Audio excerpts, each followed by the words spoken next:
प्रिय विद्यार्थियों नमस्कार। 10वीं कक्षा हिंदी विषय में हम पढ़ रहे थे कृतिका भाग 2 में हम पढ़ रहे थे तीसरा पाठ, यानी साना साना हाथ जोड़ी मधु काकरिया के द्वारा रचित पाठ। और यह एक यात्रा वृत्तांत है।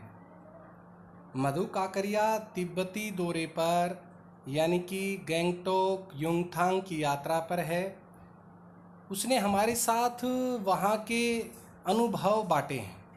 उसने बताया कि किस तरह से मैं प्रकृति की नायाब व्यवस्था को देख कर के चकित रह गई, आश्चर्य में पड़ गई कि प्रकृति हमारे लिए कितना अच्छा कार्य कर रही है। हमें प्रेरणा देती है प्रकृति, हमें सिखाती है प्रकृति कि देखिए मैं भी समय समय पर अपने आप को सुंदर बनाती हूँ, कष्टों को झेलती हूँ और कष्टों को झेलते हुए फिर से अपनी व्यवस्था सुंदर बना लेती हूँ।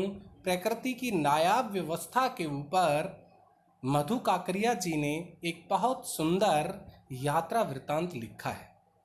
प्यारे बच्चों, हम पढ़ रहे थे कि हिमालय की यात्रा और किस तरह से चलते चलते उसने सौंदर्य के ऊपर बताया, और हम आ रहे थे पेज 20 के ऊपर। 20 पेज के ऊपर आ रहे थे और यहाँ से हम पढ़ रहे थे। और उसने बताया कि मैंने बहुत सुंदर तरीके से हर क्षण को कैमरे की रंगत में उसे बंद करना चाहा। कितना सुंदर दृश्य था, कितना मेरे लिए, मैं महानगरों में रहती हुई आज तक मैंने अनुभव ही नहीं किया, महसूस ही नहीं किया कि प्रकृति भी इतनी सुंदर व्यवस्था करती है। हमने आपको प्यारे बच्चों एक इम्पोर्टेंट प्रश्न बताया था कि सिक्किम की यात्रा पर मधु काकरिया के द्वारा भौगोलिक स्थिति, वहाँ की प्राकृतिक सौंदर्य और वहाँ के जनजीवन पर एक प्रश्न बनता है जो बहुत इम्पोर्टेंट होता है। प्यारे बच्चों, यहाँ से हमने ये पैरा पढ़ लिया था, लेकिन फिर से एक बार शुरू करते हैं। मेरे नगपति मेरे विशाल, मैंने हिमालय को सलामी देनी चाहिए। हिमालय को सलामी देनी चाहिए क्योंकि हिमालय हमारे लिए कई तरह से सफल है, हमारे लिए एक बहुत बड़े रक्षक के रूप में है। यानी कि उत्तर भारत में रक्षा का सबसे बड़ी दीवार हमारे लिए हिमालय है, जो हमारी रक्षा करता है, हमारे लिए सिरमौर है और हमारे लिए कितनी नायाब व्यवस्था करता है। हमारे लिए प्राकृतिक सौंदर्य से भरी हुई ताज़ा हवाएं और वहाँ पर बर्फ़ इकट्ठा करके पूरी साल भर के लिए हमारे जो कंठों को भिगोती रहती है, ऐसे रूप में नदियों को बहाता रहता है, भेजता रहता है। कितना अच्छा कार्य करता है प्यारे बच्चों हिमालय मेरे लिए। तो इसलिए लेखिका ने हिमालय को सलामी देनी चाहिए। तभी जीप एक जगह रुकी। जीप में यात्रा कर रहे थे खूब ऊंचाई से। देखो खूब कैसे लिखा जाता है, ऊंचाई कैसे लिखा जाता है। पूरे वेग के साथ ऊपर शिखरों के भी शिखर पर गिरता फेन, झाग, उगलता झरना, कितना सुंदर लग रहा था। यानी कि हम तस्वीरों में देखते हैं ऐसा दृश्य जो वास्तविक होता है। इसका नाम था सेवन सिस्टर वाटरफॉल। याद रखें, सेवन सिस्टर वाटरफॉल। फ्लैश चमकने लगे। सभी सैलानी इस खूबसूरत, देखो खूबसूरत कैसे लिखा जाता है, लम्हों को, क्षणों की सौंदर्यता को, रंगत को, सौंदर्यता को कैमरे में कैद करने में मशगूल थे, व्यस्त थे। ऐसा दृश्य उन्होंने महानगरों में रहते हुए कभी देखा ही नहीं था। आदिम युग की, बहुत लंबे समय की युग की किसी अभिशप्त शापित राजकुमारी सी मैं भी नीचे बिखरे भारी भरकम पत्थरों पर बैठ झरने के संगीत के साथ ही आत्मा का संगीत सुनने लगी। थोड़ी देर बाद ही बहती जलधारा में पाँव डुबोया तो भीतर तक भीग गई। मेरा मन भीतर तक भीग गया। ये प्रश्न बनता है आपके लिए कि लेखिका ने जब तीस्ता नदी में पैर डुबोया या झरने में पैर डुबोया तो अंदर तक क्यों भीग गई। यानी कि प्रकृति की नायाब व्यवस्था को देख करके, प्राकृतिक सौंदर्य को देख कर, नदी की व्यवस्था को देखकर मन काव्य में हो उठा। एक मन कविता बन गए, गान करने लगा। सत्य और सौंदर्य को छूने लगा, वास्तविकता को छूने लगा, सत्य को छूने लगा, सच्चाइयों से अवगत कराने लगा। जीवन की अनंतता का प्रतीक यह झरना। जीवन की अनंतता का मतलब जैसे जीवन अनंत बहता रहता है, चलता रहता है, ऐसे ही झरना भी हमें प्रेरणा दे रहा था। लेखिका की प्रत्येक पंक्ति प्रश्न है। प्यारे बच्चों, प्रश्न बनती है, प्रत्येक पंक्ति अर्थवान है, साहित्यिक शब्दावली। वह झरना उन अद्भुत अनूठे क्षणों से में मुझ में जीवन की शक्ति का एहसास हो रहा था, जीवन की शक्ति, जीवन की ताकत का अनुभव करवा रहा था, वो प्रेरणा दे रहा था। वो झरना भी हमें प्रेरणा दे रहा था, वो घाटी भी हमें प्रेरणा दे रही थी, हिमालय भी हमें प्रेरणा दे रहा था, वहाँ के पेड़ पौधे, वादियाँ, यानी कि हरा भरा सौंदर्य हमें प्रेरणा दे रहा था। इस कदर प्रतीत हुआ कि जैसे मैं स्वयं ही देश और काल की सरहदों पर सीमा रेखाओं से दूर बहती धारा बन बहने लगी। भीतर की सारी तामसिकताएं, गलत विचारधाराएं और दुष्ट वासनाएं, बुरी विचारधाराएं इस निर्मल धारा में बह गई।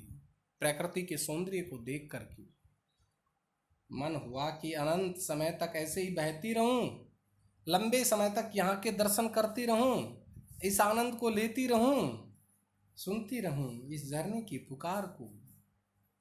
पर जितेन मुझे ठेलने लगा। जितेन गाइड मुझे टेलने लगा, आगे कहने लगा, आगे इससे भी सुंदर नज़ारे मिलेंगे, इससे भी सुंदर दृश्य मिलेंगे। अनमनी सी मैं उठी। अनमनी क्यों हो गई? क्योंकि उस सौंदर्य से दूर जाने को मन नहीं कर रहा था। उस सौंदर्य को देखकर मैं इतनी चकित हो गई थी, काव्य में मन हो उठा था, और मैं उठने लगी तो मैं उदास सी हो गई। थोड़ी देर बाद ही फिर वही नज़ारे, वही दृश्य, वही परिदृश्य, आंखों और आत्मा को सुख देने वाले, यानी कि आत्मा को भी सुख दे रहे थे और आंखों को आनंद दे रहे थे। कहीं चटक हरे रंग का मोटा कालीन ओढ़े तो कहीं हल्का पीलापन लिए, कितने रंगों में हमारे सामने सौंदर्य से भरी प्रकृति। तो फिर कहीं पलस्तर उखड़ी दीवार की तरह, दीवार बड़ी की मात्रा आती दीवार में, दीवार की तरह पथरीला और देखते देखते परिदृश्य, वो सामने जो परिदृश्य थे, जो बदलते हुए दृश्य थे, सब छूमंतर, जैसे किसी ने जादू की छड़ी घुमा दी हो। इसको परिदृश्य कहते हैं, यानी कि प्रतिक्षण बदलते रूप को परिदृश्य कहते हैं। दृश्य नहीं, परिदृश्य। जादू की छड़ी घुमा दी। हिमालय के बारे में लिखना है, वहां के सौंदर्य के बारे में, कैसा ऐसा सौंदर्य था। सब पर बादलों की एक मोटी चादर, सब कुछ बादल में, सब बादल की तरह से हो रहा था, बादल के आनंद से भरा हुआ था। चारों तरफ बादल आ गए थे, हम बादलों के ऊपर जा रहे थे, हमारे सामने बादल आ गए। और आगे क्या बताया? चित्रलिखित सी में, एक चित्र की तरह भांति, एक स्थिर, एकदम जैसे अचेतन अवस्था में माया और छाया, माया धन दौलत और इस छाया के, इस सौंदर्य भरी माया और छाया के इस अनूठे अद्भुत खेल को भर भर आंखों देखती जा रही थी। यहाँ पर प्रश्न बनता है, किस तरह से मैं अनूठे क्षणों को देखते हुए आश्चर्य में भरी हुई। वही बात है, प्रकृति जैसे मुझे सयानी, समझदार बनाने के लिए, मुझे बहुत सारा ज्ञान देने के लिए, बहुत सारी बातों का बोध कराने के लिए, जीवन जीने की कला देने के लिए, जीवन रहस्यों का उद्घाटन करने के लिए तुली हुई थी।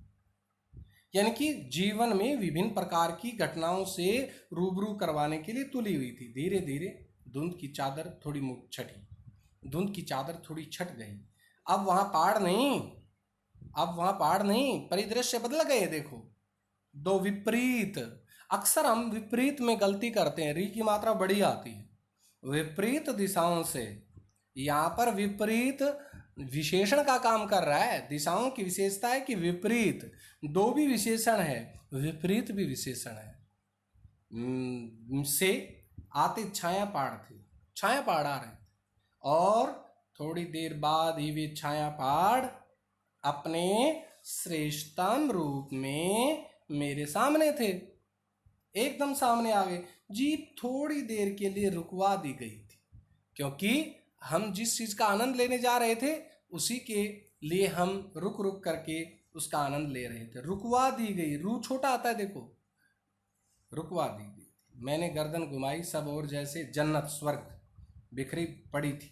जन्नत स्वर्ग, नजरों के छोर पर खूबसूरती ही खूबसूरती, सौंदर्य ही सौंदर्य, अपने को निरंतर दे देने की अनुभूति कराते, अपने को अनुभूति महसूस कराते पर्वत, झरने, फूलों, घाटियों और वादियों के दुर्लभ नज़ारे, अद्भुत नज़ारे, दुर्लभ, ऐसे कभी न देखे जाने वाले नज़ारे, सौंदर्य। वहीं कहीं लिखा था थिंक ग्रीन। ये है वहाँ के प्राकृतिक सौंदर्य का दृश्य। लेखिका ने वहाँ के प्राकृतिक दृश्य का ऐसा वर्णन किया, आश्चर्य में पड़ गई। पल भर के लिए ब्रह्मांड में कितना कुछ घटित हो रहा था, कितना कुछ घट रहा था। सतत लगातार प्रवाहमान झरने, लगातार प्रवाह में झरने चलते हुए, नीचे वेग से बहती तीस्ता नदी, तीस्ता नदी बह रही थी। सामने उठती धुंध, याद रखें बार बार तीस्ता नदी का वर्णन आ रहा है क्योंकि तीस्ता नदी के साथ साथ ही लेखिका जा रही थी।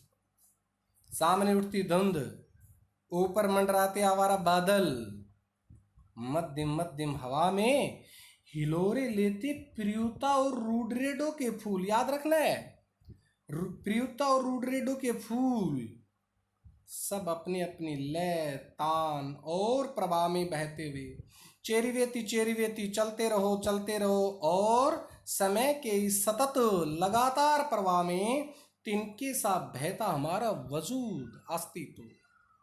लेखिका ने बताया कि प्रकृति के सामने हमारा जो वर्चस्व था, अस्तित्व था, वजूद था, वो तिनके के समान था। इतनी बड़ी नायाब व्यवस्था थी प्रकृति की।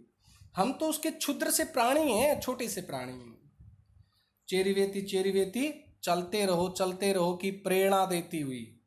आकि जिस तरह से, कितनी अच्छी पंक्ति है, सब अपनी अपनी लय तान, प्रकृति में सब अपनी अपनी लय तान, यानी कि प्रकृति में भी संगीत था वहाँ।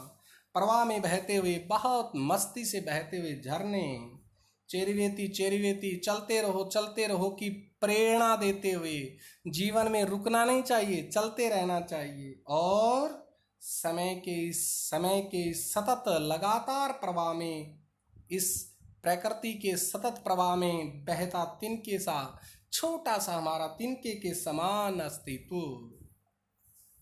पहली बार एहसास हुआ, लेखिका ने कहा पहली बार एहसास हुआ, जीवन का आनंद है यही चलायमान सौंदर्य है। जीवन का सच्चा आनंद है चलायमान सौंदर्य। चलते रहो। संपूर्णता के उन क्षणों में मन इस बिखरे सौंदर्य से इस कदर एकात्म हो रहा था कि भीतर बाहर की रेखा मिट गई थी।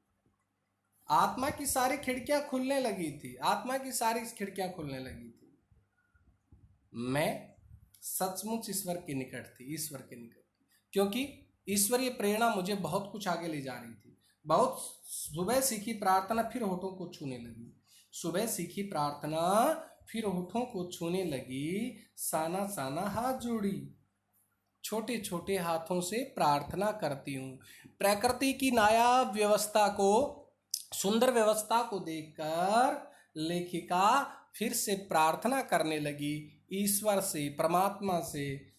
तभी वह अतीन्द्रिय, इंद्रियों से दूर, अतीन्द्रिय, आँख कान नाक से दूर संसार खंड खंड हो गया, एकदम टूट गया। वह महाभाव सूखी टहनी सा टूट गया, यानी कि सारा सौंदर्य खंडित हो गया, एकदम सब कुछ बदल गया, परिदृश्य बदल गया।